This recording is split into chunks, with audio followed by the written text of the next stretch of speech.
So మీరందరూ ఈ సినిమాని ఇంత పెద్ద బ్లాక్ బస్టర్ చేసి 2 రోజుల నుంచి మాకు చిన్మయ్కి అందరికీ హ్యాపీ అంటే వంశీ గారు బ్రైట్ స్మైల్.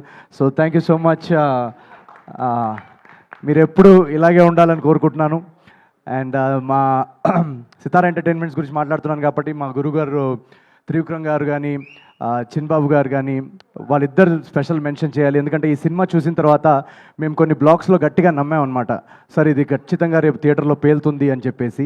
సో అది వెంటనే అది చూసి త్రివిక్రమ్ గారు కానీ చిన్బాబు గారు కానీ ఎస్ ఇది ఉంచుదాం, ఇది పెడదాం, ఇది డెఫినెట్గా రేపు పేలుతుందని మాకు మా జడ్జ్మెంట్ని నమ్మి సపోర్ట్ చేసి అది ఆ సినిమాలో పెట్టినందుకు thank you so much sir. ఈరోజు ఆ ఎపిసోడ్స్ అన్నీ బ్లాస్ట్ అవుతున్నాయి సినిమాలో.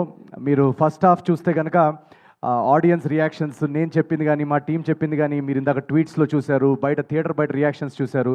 మీరు వెళ్ళి ఇంకా ఎవరైనా చూసుంటే వాళ్ళకి ఫోన్ చేసి అడగండి థియేటర్లో అట్మాస్ఫియర్ ఎలా ఉందని. ఫస్ట్ సీన్ మొదలైనప్పటి నుంచి ఇంటర్వెల్ దాకా నాన్ స్టాప్ నవ్వుతున్నారు.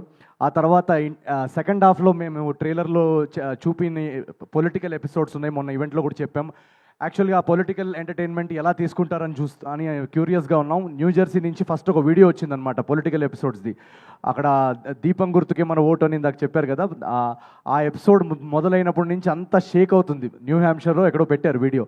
సో ఆ సెకండ్ హాఫ్ పొలిటికల్ ఎంటర్టైన్మెంట్ కూడా అంత బాగా రిసీవ్ చేసుకుంటున్నందుకు చాలా థ్యాంక్స్. మాకు చాలా నమ్మకం ఉండింది ఆ బ్లాగ్స్ అన్నిటి మీద. అండ్ మోస్ట్ ఇంపార్టెంట్ థింగ్, ఈ సినిమాలో మోస్ట్ సాటిస్ఫైయింగ్ థింగ్ ఏంటంటే, జనరలీ నా సినిమాల్లో డెఫినెట్గా ఎంటర్టైన్మెంట్ అందించడానికి నేను ట్రై చేస్తాను. బట్ ఈ సినిమాలో మేము రైటింగ్ లెవెల్లోనే రాసినప్పుడు ఒక ఇమోషనల్ డ్రామా, ఒక హ్యూమన్ ఇమోషన్స్తో కూడిన డ్రామా చెప్పాలని కూడా మా అటెంప్ట్ ఉండింది. సో లాస్ట్ 20-30 మినిట్స్ ఆ ఇమోషనల్ డ్రామా స్పేస్లోకి వెళ్ళాం మేము. నాకు జనరల్గా రాజ్ కుమార్ హిరానీ గారి సినిమాలంటే చాలా ఇష్టం. సో తెలుగులో అలాంటి ఒక ట్రీట్మెంట్ ఉన్న సబ్జెక్ట్ చేయాలనేదే అటెంప్ట్ ఈ అనగనగా ఒక రాజు.